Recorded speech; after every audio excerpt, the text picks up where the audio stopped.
అన్న ఏంటి గుంటూరు పార్లమెంట్ లో ఈసారి గెలిపేవారు అన్న ఒక పక్కేమో కిలార్ రోషే గారు వైఎస్ఆర్సీపీ నుంచి పోటీ చేస్తా ఉన్నారు. అంటే ఆల్రెడీ ఇక్కడ ఆయన పొన్నూరు నియోజకవర్గంలో ప్రస్తుత ఎమ్మెల్యే ఆయన ప్రజెంట్ ఇక్కడ ఈ ఎమ్మెల్యేగా ఉన్నారు ఆయన.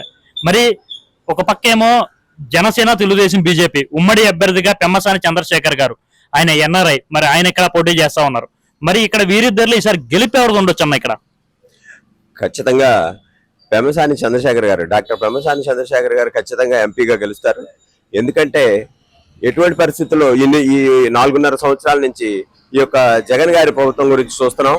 ఈ కిలారి వెంకట రోసే గారు ఎవరైతే ఉన్నారో ఎమ్మెల్యే గారు ఈ పొన్నూరులో ఏ విధంగా దోచుకోవాలో ఆ విధంగా దోచుకొని ప్రజలకు ఎటువంటి పరిస్థితుల్లో ఏ మాత్రం కూడా మంచి పనులు చేయకుండా ఆయన స్వలాభం కోసం ఆయన దోచుకున్న పరిస్థితులే ఉన్నాయి, కానీ ఎవరికి మంచి పనులు చేసింది లేదు.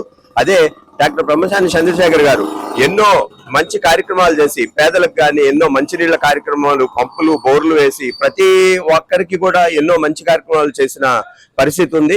ఎక్కడో ఉండి కూడా ఇక్కడికి వచ్చి ఎన్నో మంచి కార్యక్రమాలు చేసిన డాక్టర్ పెమ్మసాని చంద్రశేఖర్ గారు ఈసారి ఎంపీగా గెలుస్తారని ఖచ్చితంగా మేము ఆశిస్తున్నాం. సార్ పెమ్మసాని చంద్రశేఖర్ గెలుస్తారని మీరు అంటున్నారు, మరేమో కిలార్ రోషే గారు మరి ఇక్కడ అతనే ఇక్కడ ఎమ్మెల్యే మరి చేస్తున్నారు. ఖచ్చితంగా నేనే గెలుస్తాను, ఇక్కడ మా జగన్ గారి సంక్షేమ పథకాలు అన్నీ పనిచేస్తాయి అనేసి వాళ్ళు అంటా ఉన్నారు. మరి ఇక్కడ ఎవరికి ఏంటి సార్ ఇప్పుడు దానికి ఎలా ఉంటుంది?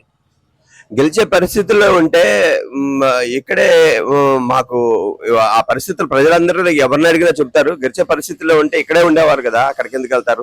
ఇక్కడ ఏ పరిస్థితుల్లో ఆయన ఏమేం చేశారో అందరికీ తెలుసు. ఏ ఒక్క మంచి కార్యక్రమం చేయకుండా ప్రజలకు ఎన్నో విధాల ఈ పరిస్థితులు అయ్యి ఆయన సులాభం కోసమే చూసుకున్నారు, కానీ ఏ ఒక్క మంచి పని కూడా చేయలేదు. ఈ పరిస్థితులన్నీ పొన్నూరు నియోజకవర్గంలో ఎవరిని అడిగినా చెప్తారు. ఇటువంటి పరిస్థితుల్లో కూడా పెమ్మసాని చంద్రశేఖర్ గారు మాత్రమే ఇక్కడ ఎంపీ అభ్యర్థిగా గెలుస్తారు. గెలుపు ఖచ్చితంగా పెమ్మసాని చంద్రశేఖర్ గారు ఖచ్చితంగా. ఎంత మెజారిటీతో గెలుస్తారు? నేను అనుకోవటం 1,00,000 2 లక్షల ఓట్లు 2 లక్షల ఓట్లు మెజార్టీతో గెలుస్తారు ఖచ్చితంగా అనుకుంటున్నాను.